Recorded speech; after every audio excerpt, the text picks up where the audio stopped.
We would ask for the public to pray for Daryl and the others that were involved in this crash. New wounds for a mom after her trooper son is injured in the line of duty. Not feeling so merry, some cruise ship passengers are threatening to rebel against a luxury cruise liner. Also, a risky rescue after a hiker slips down the slopes in Utah. Now you're busy loving someone else. And make a wish. It might just come true. It did for one South Florida teenager.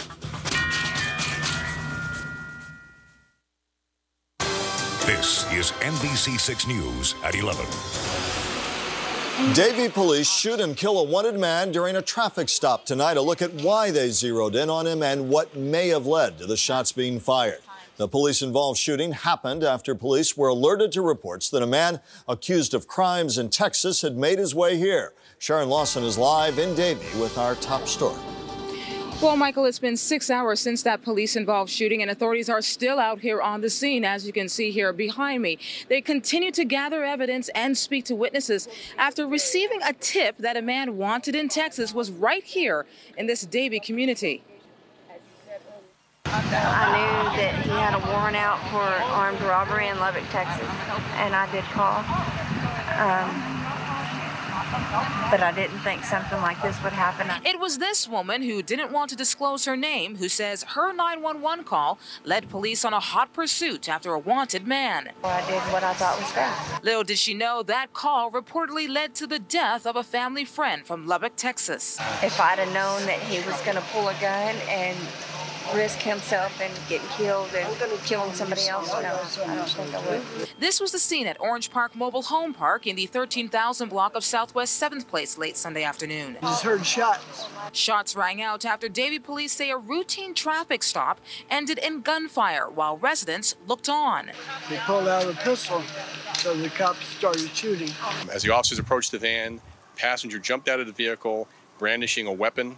The officers ordered him several times to drop the weapon. The suspect failed to comply. The officers ordered him again to drop the weapon, and then shots were exchanged. It's still unclear whether the suspect wanted for armed robbery in Texas had a real or play gun when police say they were forced to aim and fire. Nonetheless, as friends of the suspect, possibly in his 30s, try to come to grips with their loss, they say they did what needed to be done for the safety of family members. I didn't want me, my sister, or any of my family involved in on something that wasn't right. And back out live, as standard protocol, Broward Sheriff's Office deputies were called in to investigate this shooting. As for the two Davie police officers involved, they were not injured. And at this time, their names have not been released or the name of the suspect who was shot and killed this afternoon. Reporting live from Davie, Sharon Lawson, NBC 6. A horrible collision on the turnpike, and now a family keeps vigil over an injured son. A young Florida Highway Patrol trooper who was inspired to follow in the career footsteps of the dad who lost his life in the line of duty. Daryl Haywood Jr. was writing a ticket on the Florida Turnpike near Hollywood Boulevard when a car slammed into his cruiser this day. Now a family relives its heartache all over again. Amara Sohn is live at Jackson Memorial Hospital with the very latest. Michael, tonight we're told that 20-year-old Florida State Trooper is in serious but stable condition tonight here at Jackson Memorial Hospital. As you'd imagine, a heart-wrenching time for his mother. Her husband was killed in the line of duty a couple years ago, and now her son suffering from head injuries after a car slammed into him.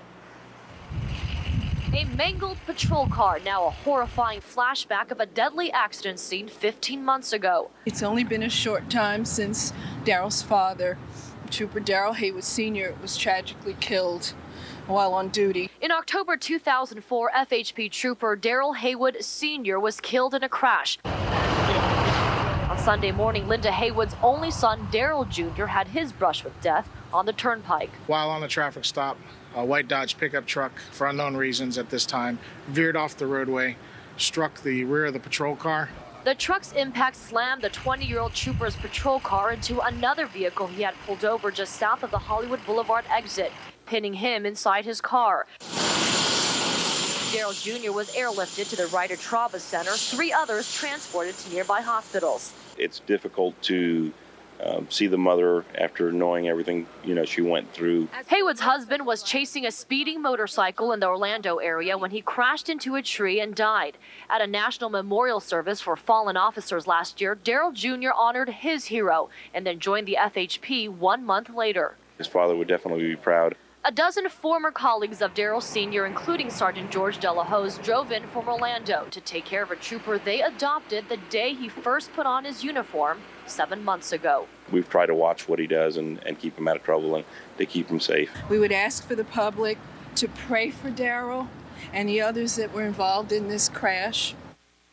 And FHP tells us that charges are pending against the driver who crashed into Daryl Jr. Haywood as the investigation to the cause of this crash continues. Now, FHP reminds us that a Move Over Act was put into effect in the state of Florida. It requires motorists to either change lanes or slow down whenever you see an emergency lights on a vehicle flashing.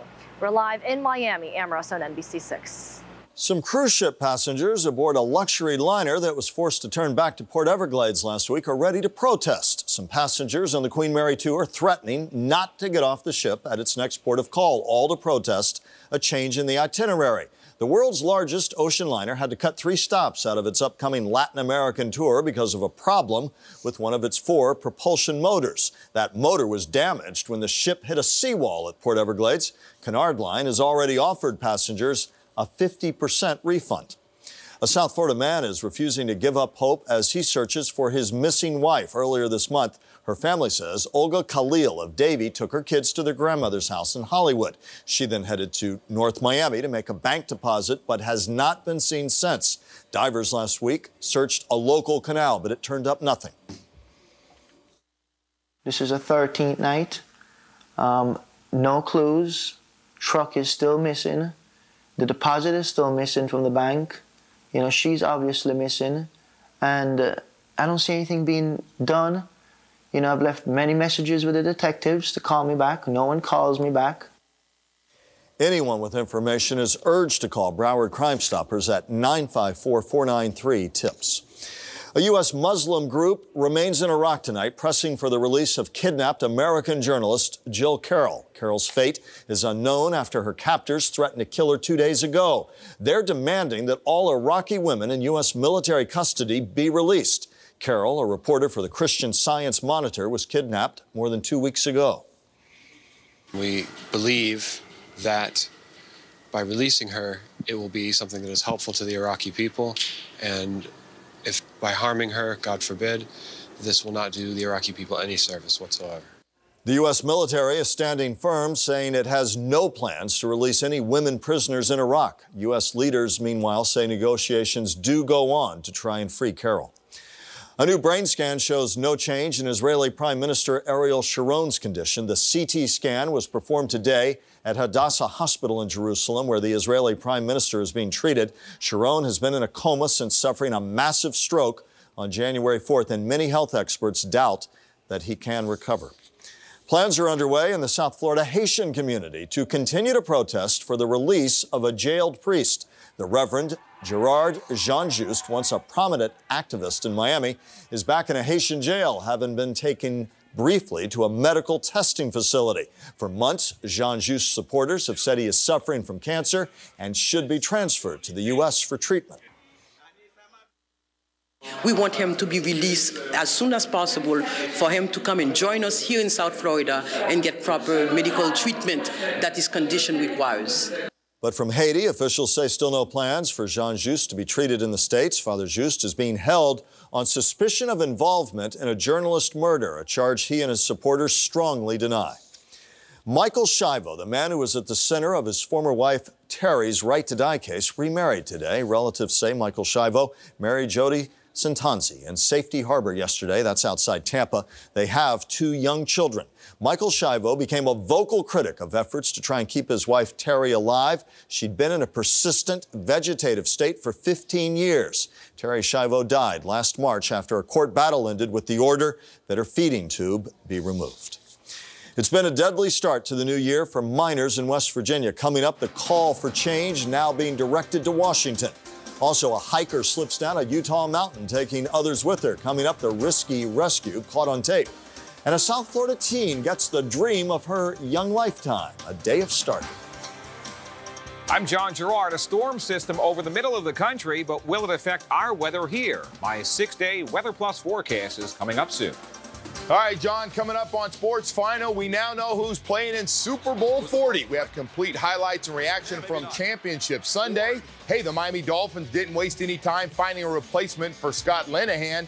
And the Heat try to get back on track against the Kings at home tonight. And don't forget to join me and Jackie Neswall tomorrow night for Access Heat every Monday night. Tune in at 7 for this must-see half-an-hour program for an inside look at the games and the team. Access Heat Monday nights at 7 right here on NBC 6. The plus in Weather Plus is the NBC 6 Weather Plus team with new Chief Meteorologist Paul Diano.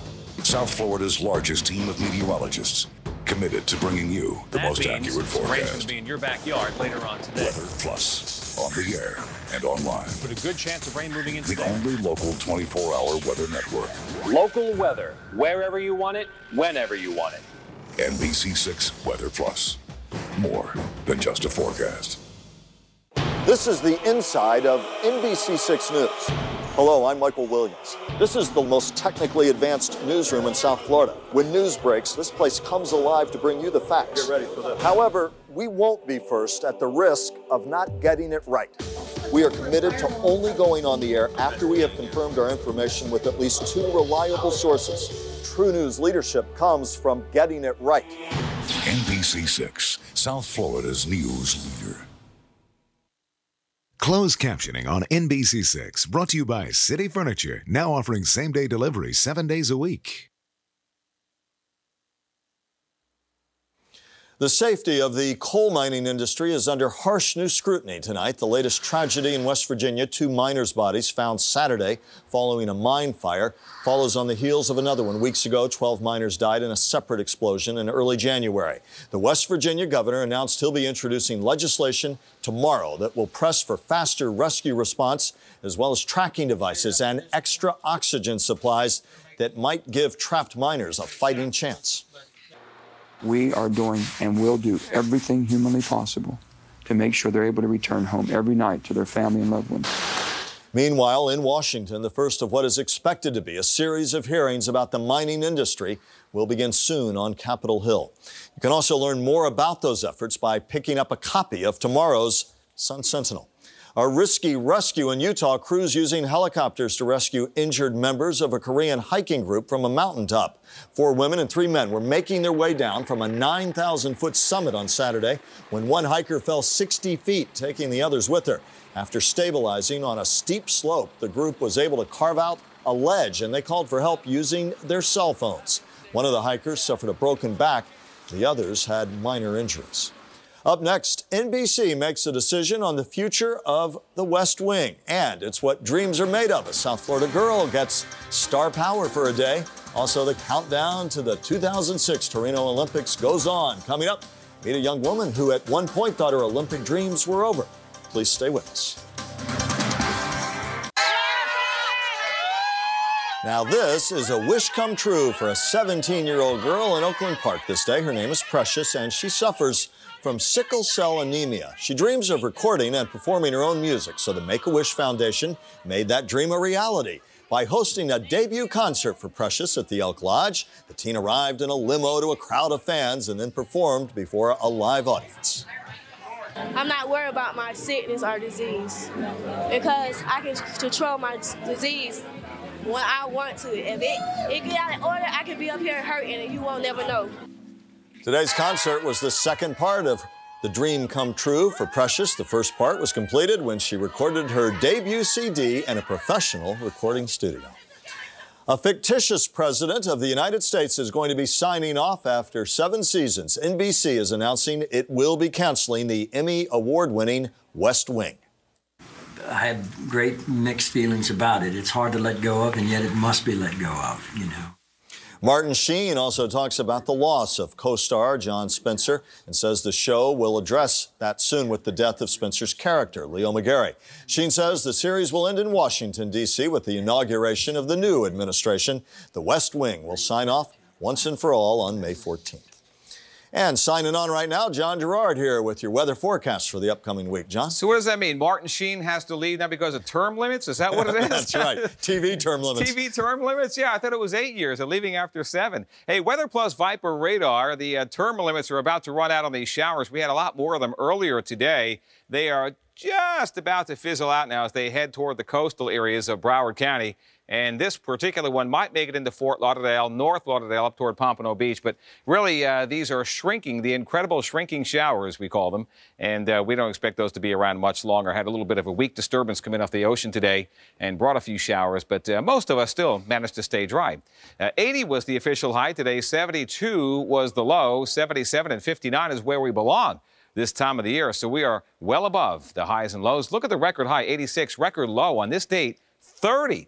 30, one of the coldest records ever for Miami. That was back in 1985, not all that long ago. On the Weather Plus regional radar for over the southeastern U.S., a large area of rain. This looks more like an April pattern than a late January pattern. Hardly any snow anywhere. The temperatures have just been too warm across the eastern U.S. over the past several days. Low pressure over the western Gulf of Mexico has a cold front attached to it. That could impact our weather by Tuesday. There's the low pressure there, south of Louisiana, combined with high pressure just to the east of Florida. That pressure gradient between the two weather systems has gotten us some rough surf, a very persistent easterly wind over the past couple of days, rip currents, and also some of those showers coming in off the ocean as well. They've been very spotty, fast-moving, very hit and miss. Even with that, most of us have not seen a whole lot of rain, and the forecast for the week ahead is really pretty dry. As the high moves away, that low-pressure system will begin to impact our weather with a cold front approaching by Tuesday, but the front is expected to be very weak by the time it gets here. So mainly clear skies across the state. That one little area of clouds just off the coast of Miami-Dade and Broward County, but that will give way to some sunshine tomorrow. So for the week ahead, a breezy and warm day tomorrow. The weak front late Tuesday, turning cooler Wednesday through Friday. No heavy rain expected this week, and certainly I do not see any Arctic air between now and about Friday, at least. 74 right now in Miami, 74 at Fort Lauderdale, 69 Orlando, and 61 at Tallahassee. School day forecast. What are you going to wear tomorrow? Well, breezy and warm. Can't rule out an isolated shower. Temperatures of 81, so dress as if it's late spring. Take the low down to 71 overnight tonight. Partly cloudy skies. Small craft advisory continues for one more day. Breezy and warm Monday. A slight chance of a shower Tuesday and Wednesday. Then cooler a little bit by the end of the week. For the latest on South Florida weather, 24 hours a day, turn to NBC6 Weather Plus. You'll find it on advanced cable channel 133, digital 6.2, or live on your computer at NBC6.net. Have a great week. NBC6 Weather Plus Doppler Radar is brought to you by the Miccosukee Tribe of Indians of Florida. A live look at that sign, a sign of the Financial Times. It means almost all of us need to go back to work tomorrow, but it also means someone is $50 million richer tonight, and lottery hopefuls will have to start all over again, all but one. The winning ticket was sold in Tallahassee, $50 million for one person. The jackpot now down to an earthly but still princely sum of $3 million. If you're interested, we'll be right back. In just a few short weeks, Olympic athletes will be fighting for the gold in Torino. Hockey goalie Chanda Gunn has been a fighter all her life. She battled a serious illness to make her way to the women's hockey team. And NBC's Brandon Radat visited Chanda at the Olympic Training Center in Lake Placid. At the Olympic Games, somebody in front of you, run them over. Expectations are high. Every step magnified. And the pressure is on. I think if there is pressure, we don't necessarily feel it from other people, but more on ourselves. Just 2 years ago, goalie Chanda Gunn thought her Olympic dream was over. Forced by doctors to drop out of the sport because of health problems related to epilepsy. I don't take it for granted because I know how easily it could just be taken away from you overnight. Chanda suffered 7 seizures a day, and her college coach dropped her from the team. It was 2 years later, she fought back, her seizures under control, and now she's the last line of defense for the U.S. women's hockey team. Women's hockey, the Olympics is our NHL. It's the as far as you can go. It's the best of the best. And since Chanda is the best of the best, she challenged me to a little shootout. Here we go, ready?